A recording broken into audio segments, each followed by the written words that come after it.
Today, we're going to be talking about the psychological markers of stress and what happens to the body and how it deals with it. The first marker is that of pressure. Think an elastic rubber band.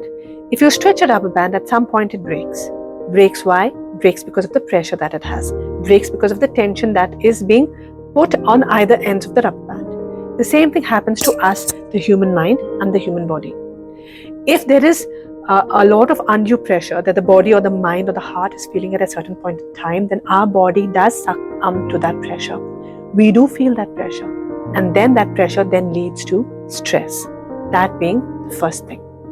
The second is the lack of control or uncontrollability. When there is a certain situation in my life, in your life, in anyone's life, and I am unable to control it, I being a generic human being, it leads to a sense of anxiety, a sense of nervousness, a fear that I don't know how I will be able to get past that situation and how I will be able to cross over to the other side. The lack of control in my life of a certain situation, a certain behavior, a certain talent, a certain capability, whatever that might be, leads to a large amount of stress in my body. That is the second marker. The third marker is frustration. Frustration can both be internal and external. Internal frustration can show up because of my lack of capability and ability, and I'm just frustrated with myself and feel really angry with myself for not being able to do that the world expects me to do, not being able to perform the way the world expects me to perform. Because I know I lack capability, because I know that frustration is coming from something that is within. Think external right now. External frustration is that I know I have the capability to perform. I know I have the capability to add value. I know I have the capability to make a difference, but I am not being allowed to do that because of a certain restriction in the environment. So I'm frustrated that I'm not able to achieve my full potential. I'm frustrated that I'm not able to find success in a situation because of a restriction that is being put in that environment that is preventing me from finding success in that particular space. That is frustration. The last marker, psychological marker for stress that causes stress is conflict. Conflict what? Conflict within myself, again conflict outside, right? When I'm conflicted within my own self, with my own behaviors, with my own thoughts and my own attitudes, that leads to issues. When I'm facing conflict with people around me, with people that need to be supporting me, the people that I'm depending upon, but instead of me feeling support from them, I am actually spending a lot of time fighting them, negating them, convincing them about certain things. What does that lead to? That leads to conflict.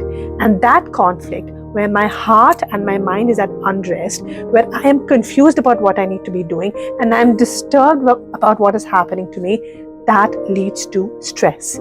That is the fourth psychological marker for stress. How does stress show up in the body? How does stress manifest in the body? Well, the negative repercussions of the ramifications of stress is aggression, right? I'm frustrated, when I'm conflicted inside of me, when I cannot control the situation, and when the pressure is mounting too much within myself and from my surroundings, what is it that I do? I feel aggressive. I feel aggressive and I react to the people around me. I react and I provoke others and I get out the aggression of me because aggression is what I feel. If I'm not able to respond or react to the person that I think is causing me aggression, if that aggression is just, if the frustration and conflict is coming from a frustration that is intrinsic in nature, then I resort to what is called as displaced aggression, where I am actually fighting with people around me, I am shouting with people around me, I am unnecessarily blasting people, being rude to them for no rhyme or reason, and all of that is coming from where? From my own frustration. Why? Because I am conflicted. Why? Because I feel the pressure that is getting too much to me. Why? Because I can't control what I need to be doing. I can't control the outcome that I want, and I cannot control where my life is going. So that results in aggression, displaced or not. The positive side of frustration, of stress, is that I am feeling all of this, but I just persevere. I persist through it.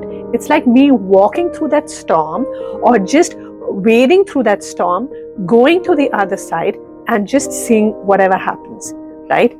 Just walking through it. The fourth thing is me giving up, withdrawal. If I feel the stress is getting too much to me and I can't deal with it, I give up. And giving up looks differently for different people, but that is for a different video and another day. Giving up can just me being accepting that nothing is going to happen and me numbing myself out. Giving up can be me being disassociated with myself. Giving up can look like me disengaging. Giving up can look like me putting my body in a state of perpetual stress. That's something that I am not even choosing to get out of.